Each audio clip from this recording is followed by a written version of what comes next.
क्या थी सती प्रथा?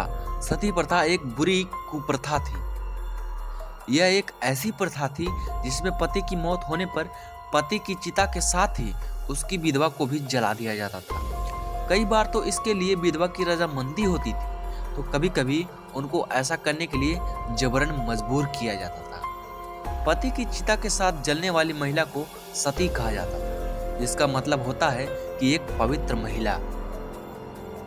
मुगलों के शासनकाल में सबसे पहले हुमायूं ने इस प्रथा पर रोक लगाने की कोशिश की थी, लेकिन कामयाब नहीं रहा। उसके बाद अकबर ने सती प्रथा पर रोक लगाने का आदेश दिया। चूंकि महिलाएं स्वेच्छा से भी ऐसा करती थी, इसलिए उन्होंने यह भी आदेश दिया कि कोई भी महिला अपने मुख्य पुलिस अधिकारी से विशिष्ट अनुमति लिए बगैर ऐसा नहीं कर सकती।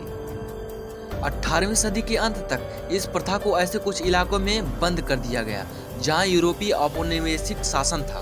दोस्त ब्रिटिश भारत के governor general Lord William Bentinck द्वारा 4 दिसंबर 1829 को बंगाल सती रेगुलेशन पास किया गया था। इस कानून के माध्यम से पूरे ब्रिटिश भारत में सती प्रथा पर रोक लगा दी गई थी। रेगुलेशन में ये बताया गया कि सती प्रथा को इंसानी प्रकृति की भावनाओं के विरुद्ध बताया गया।